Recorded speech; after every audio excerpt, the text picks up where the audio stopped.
Pick your poison: abortion, euthanasia, battered wives and children, shootings in schools, genocide, bombers, riots in the streets, road rage. Violence is flooding our streets, it's flooding our neighborhoods, and yet we're supposed to believe, in spite of all that we see with our naked eye, all the headlines we read in the paper, we're supposed to believe, but there's a God in heaven. Hope and encouragement for life. Hope and encouragement for life. Touching lives.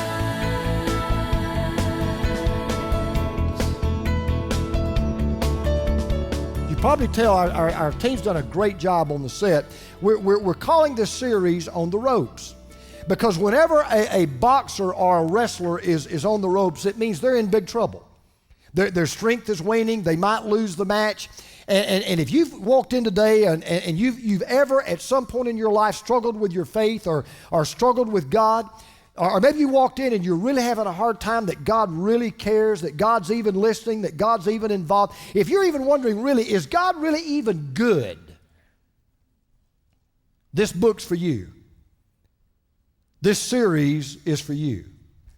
Habakkuk is basically wrestling with one question.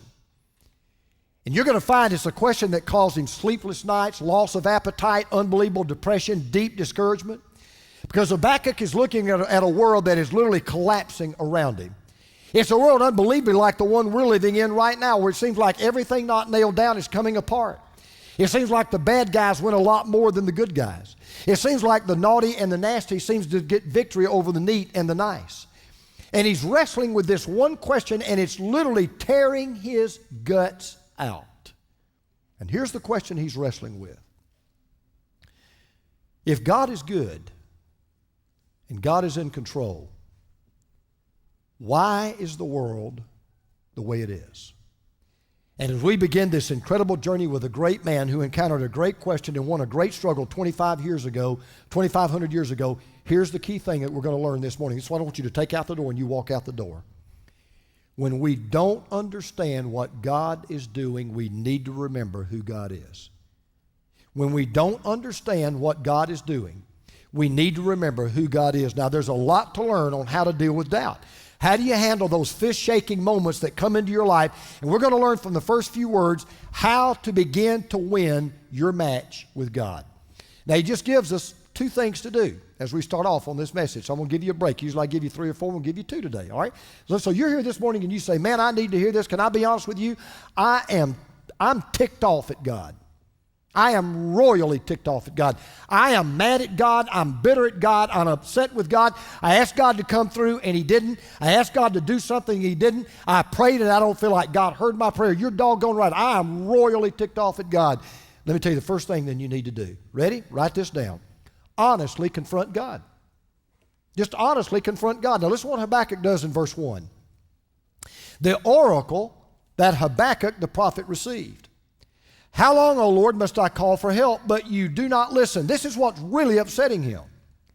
How long must I call for help, but you do not listen, or cry out to you violence, but you do not save? Now, let me give you a quick historical background of when Habakkuk was written, because that's important to the whole storyline.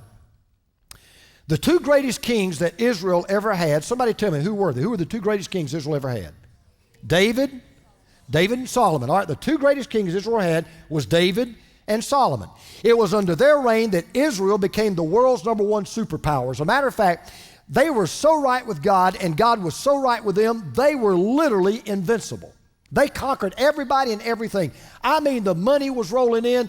Everything was coming up. Roses and chocolate and apple pie. I mean, everything was absolutely great. And then decay and decline set in when Solomon's heart began to leave the Lord. He disobeyed God. He started marrying pagan wives. He started building pagan temples. Israel's heart was turned away from God. And after Solomon died, there was a civil war for control of the kingdom, and the kingdom actually split up into 2 countries, Israel to the north and Judah to the south. Well, eventually, Israel went so far to the left, they went so far against God, that they were taken captive by the Assyrians, and now only Judah was left. For a time, God spared Judah. And even under a good king named Josiah, he brought revival and reform to the nation, but it didn't last very long. The revival didn't really take, and Judah once again had turned to paganism and idolatry. They disregarded God's word, they disobeyed God's law, and that's the situation Habakkuk is in. He's looking at a country that is spiritually and morally and ethically falling apart. So he begins to pray. And he says, God, I want you to do something. I want you to intervene. I want you to break in. My people are acting like pigs. My people are acting like dogs. My people are acting like smut. And I'm sick of it. And I know you got to be sick of it. And I want you to do something about it. And this is what makes Habakkuk such a different kind of prophet from every other prophet in the Old Testament, because every other prophet that you read, they're confronting the people on God's behalf. Not this prophet. He's confronting God on the people's behalf. He's saying, why don't you do something? I know you can't like what's going on if I don't like what's going on. And now what he basically said is, what's really ticking me off now is not their iniquity, it's your indifference. I pray, I fast, I beg, I call, I implore. And it's almost like he's saying, I know you're not dead, but are you deaf? Can you clean your ears out? I mean, if you've ever, listen, have you ever had this experience? You pray about something, and you pray hard, and you pray long. And you not only pray about something, to you, it is a no-brainer for God to give this request. I mean, it's just a no-brainer. You say, you know, if I was God, I would gladly do this. And you pray and you pray and you pray, and you get no response. You say, yeah, I've been there. That's exactly what Habakkuk was going through. For example, you prayed for the baby to live, but the baby died. You prayed for your marriage to make it, but the marriage didn't make it. You prayed for the tumor not to be cancerous, but it was terminal. You prayed for bad things to become good, but instead they got worse. And you're sick and tired of dialing up God on your prayer phone only to hear these words, sorry, this number has been disconnected. And it's not just God's indifference that is ripping Habakkuk's heart out of his chest. It is his seeming inaction. Listen again to verse 2. I cry out to you violence, but you don't save. Why do you make me look at injustice? Why do you tolerate wrong? Destruction and violence are before me. There's strife, conflict abounds. The law is paralyzed. Justice never prevails. The wicked hem in the righteous, so that justice is perverted. I mean, Habakkuk is looking at a culture and a country that is literally disintegrating before his very eyes. And he basically says, look, people are messed up. Culture is messed up. Families are messed up. Systems are messed up. You got children that don't have dads. You've got policemen that don't enforce the law. You've got attorneys that are not out for justice, they're out for bucks. You've got judges that don't care about what's right, they care about power. You've got elected officials lining their pockets with gain and they don't care about the people under them. You've got the innocent getting shafted while the guilty go free. If you do the right thing, you get sued. If you do the wrong thing, you get away with it. You say, man, that sounds like us. It really does.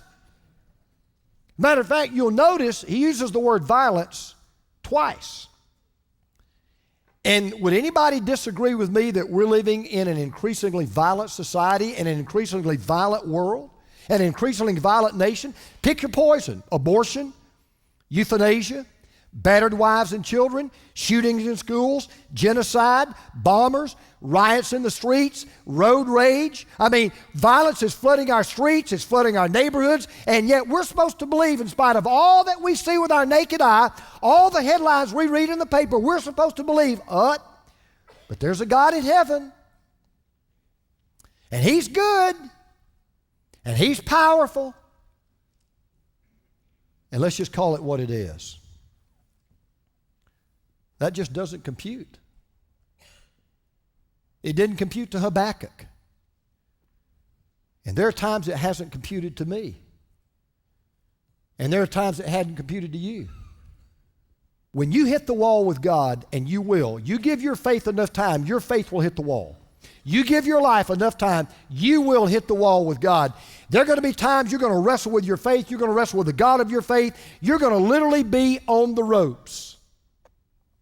And when you do, you will do one of three things. I want you to write these down. You will do one of these three things, and only one of them is right. But I promise you, you will do one of these three things. When you finally come to that, I can't take it any more moments, you'll do one of three things. Some people will check out.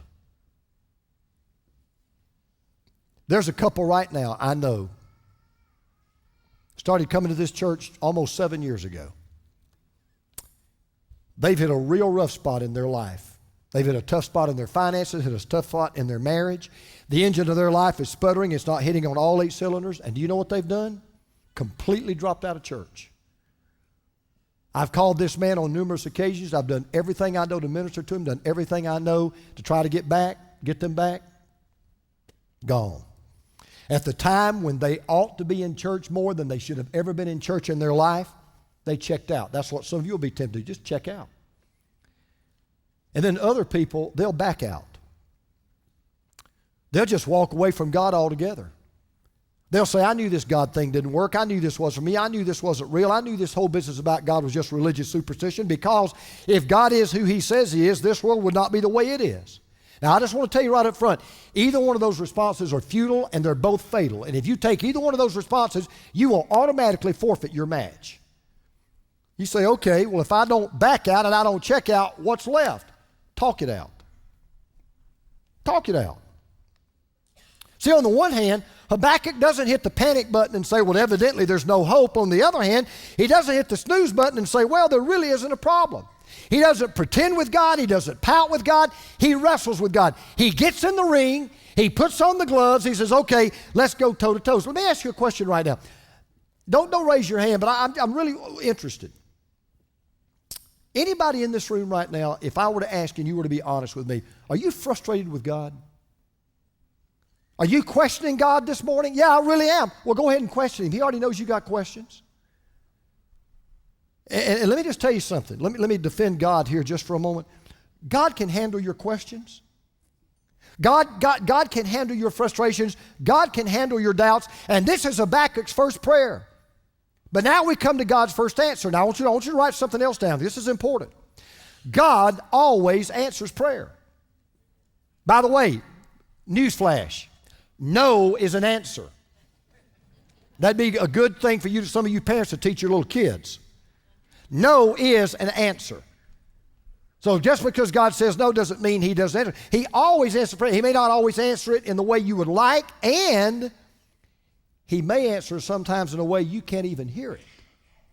But he always answers prayer. Now, God's answer is absolutely amazing. You ready? Look in verse 5. Look at the nations and watch and be utterly amazed, for I'm going to do something in your days that you wouldn't believe even if you were told. I'm raising up the Babylonians, that ruthless and impetuous people who sweep across the whole earth to seize dwelling places not their own. They are a feared and dreaded people. They are a law to themselves. They promote their own honor. Their horses are swifter than leopards, fiercer than wolves at dusk. Their cavalry gallops headlong. Their horsemen come from afar.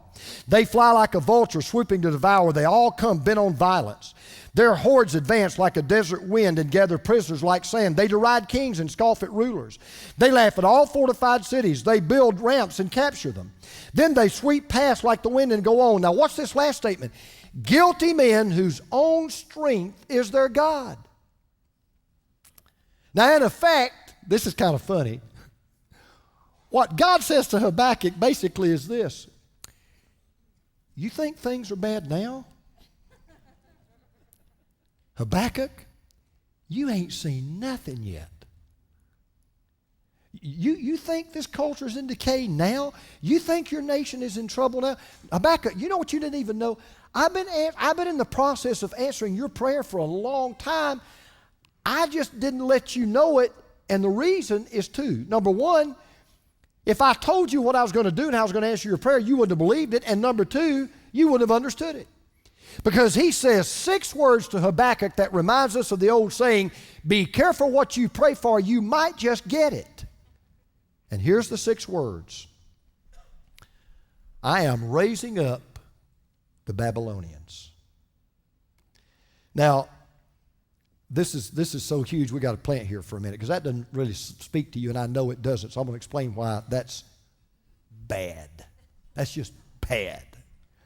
Because God says basically, Habakkuk, you've been praying for deliverance for your nation, and I'm going to deliver them. Really? Yep, into their worst nightmare. Oh yeah, I'm going to do it. Now, I don't have time to unpack all these verses, but as you read down through this description of this nation, let me just put it this way. The Babylonians would make North Korea, Al-Qaeda, and Taliban look like Girl Scouts. Now Habakkuk is in a dilemma. He had reached a desperation point in his match with God. He says, okay, let me get this straight. Your answer to my prayer is you're going to raise up a nation more sinful than my nation. You're going to raise up a nation more wicked than my nation. You're going to raise up a nation more horrible than my nation and use that nation to destroy my nation. Now you're probably sitting there saying, man, I can relate to that. Okay, now you've honestly confronted God. Do it. Just God can handle it. God, I'm upset. God, I'm mad. I don't understand this, and I got to have a talk with you. But what do you do after that? Second step. Then you faithfully commend God. After you honestly confront God, then you faithfully commend God. Now look what Habakkuk does. He's at a crossroad. What's he going to do? He was so frustrated at one time that God had not listened to his prayer, that God was not answering his request. Now he's even more frustrated because what he's saying to God is, wrong answer. Wrong answer. That is not what I want. Can we go back? Can I have a do-over? Can I have a mulligan? This is not the direction I want you to go in. Anything but the Babylonians. Instead of giving Habakkuk what he wanted for his country, God says, I'm not going to give your country what you want. I'm going to give your country what I know they need. And Habakkuk didn't like the answer. So let me ask you a question. What do you do at that point? What do you do when you finally wake up and say, you know what? I think I know how you're answering this, and I don't like your answer. I think I see how you're working this out, and I don't like the way that you're working this out. Well, what are you going to do? You're going to check out? You're going to back out? You say, but what do you do after you talk it out and you're still ticked off? You talk it out and you're still not satisfied. Then you got to do what Habakkuk did. Now watch what he does. It's brilliant. He goes back to the basics. He goes back to the beginning. Matter of fact, he goes back to the one who was in the beginning. He goes back to God. Because here's the thing. This is big. If you don't listen to anything else I've said for the last 25 minutes, listen to this. Whenever you're wrestling with God, just always remember who you're wrestling with. That's huge. Just keep that in mind. That's what he had to do. So you've got to remind yourself who you're struggling with, who you're upset with, and remember what we said. When you don't understand what God is doing, remember who God is. That's exactly what Habakkuk does. So look what he says in verse 12. He says, O Lord, are you not from everlasting? Now here's what he basically said. He said, I forgot. You're eternal. You were around before I ever came into this world, and you'll be around a long time after I'm gone. As a matter of fact, you were around before there was a world. And you will be around when there is no more world. And you're eternally wise. You're not just a run-of-the-mill God. You are the everlasting God. You were here before all this came into being, and you will be here when all this has passed away. You're not limited by time. You're not limited by space. None of us ever saw the beginning of all this.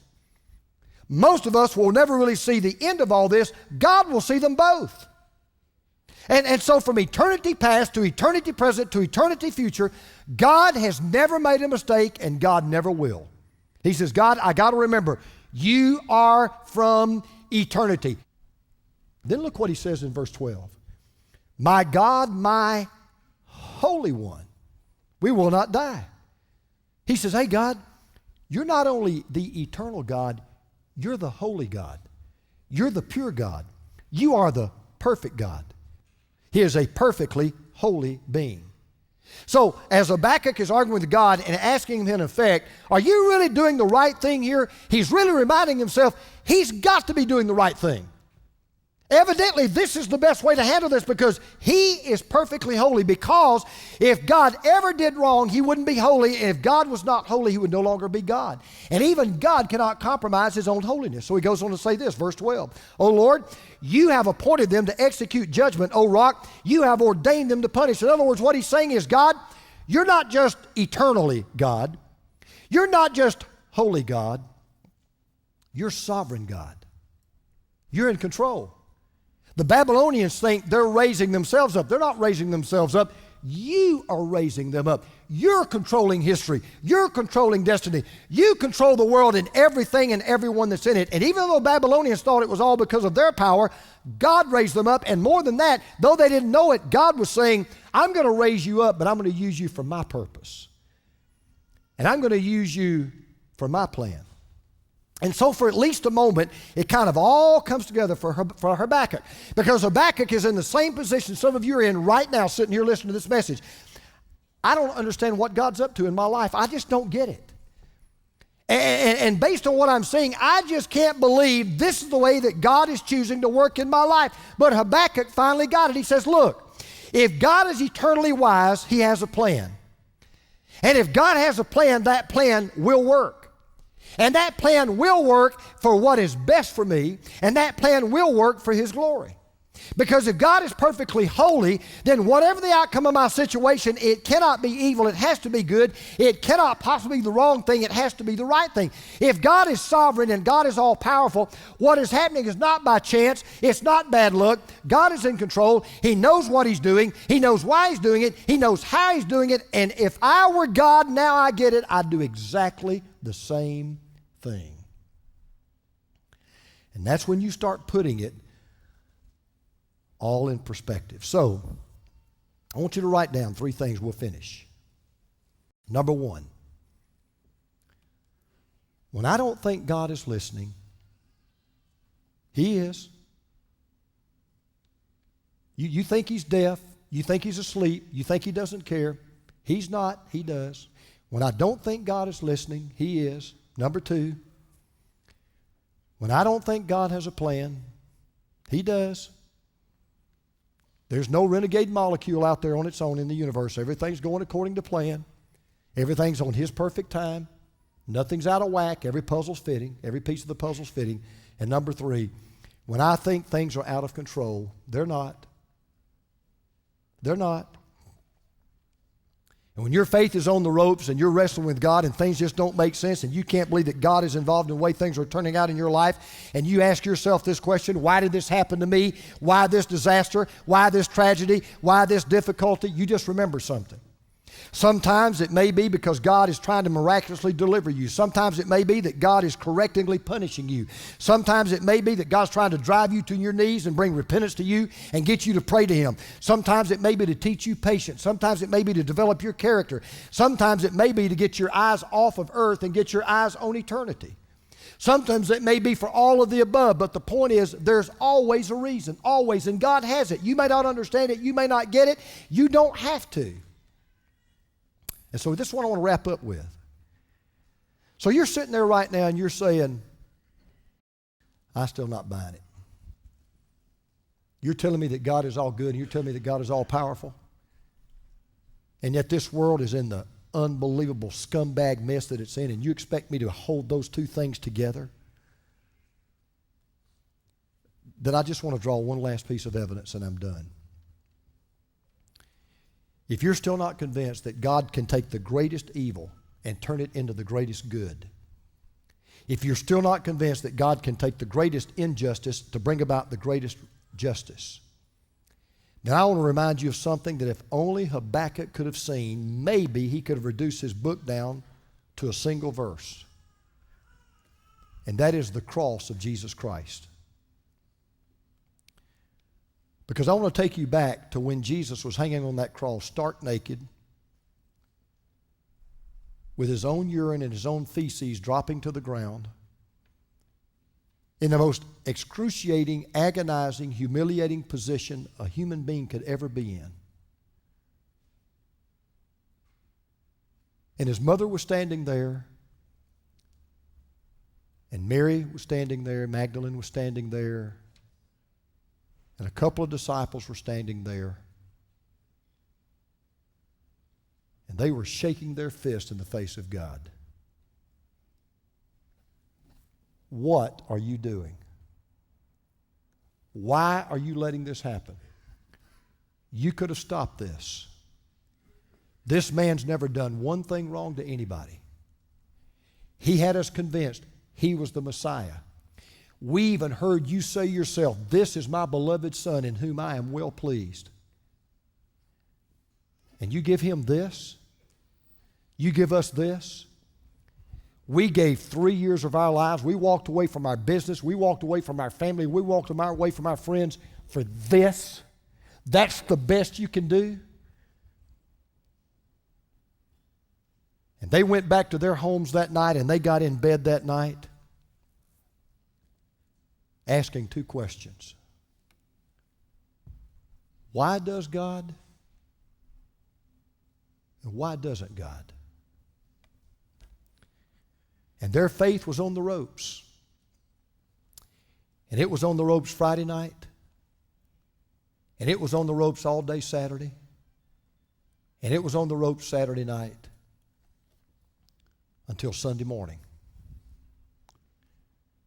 And they walked to a tomb where the stone had been rolled away. And the light came on. Even when we thought God wasn't listening, He was. Even when we thought He doesn't have a plan, He did. Even when we thought things were out of control, they weren't. And God took the greatest evil the world has ever seen and has turned it into the greatest good. Let's pray together.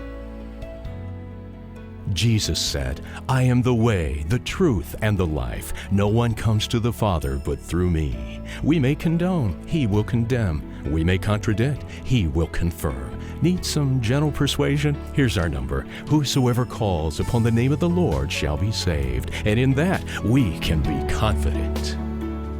When every day seems like 12 rounds with the heavyweight champion of the world, you need help. Well, help is on the way. New from Touching Lives, On the Ropes. 3 searing messages declaring God cares, has a plan, and is always in control. CDs $15, DVDs $25 at touchinglives.org. If you're down for the count, your faith in doubt, get on your feet. There's no defeat when God makes your life a knockout. Now, a quick look at the next Touching Lives. Delay is not denial. It's not denial. God says, and what God was saying to Habakkuk was, God, Habakkuk, all this time you were praying, you prayed for weeks and I didn't say anything, and you prayed for months and I didn't say anything, and you prayed for years and I didn't say anything. And what you didn't understand, Habakkuk, was this: I do things my way, and I also do them in my time. I won't be pushed, I won't be shoved, I won't be hurried, and I won't be bullied. At Touching Lives, there's no panic button. We hit the hot button, and you answer with fervent prayers and financial support. We count on you so we can teach others who count on us that together we all can count on God. Hope and encouragement for life.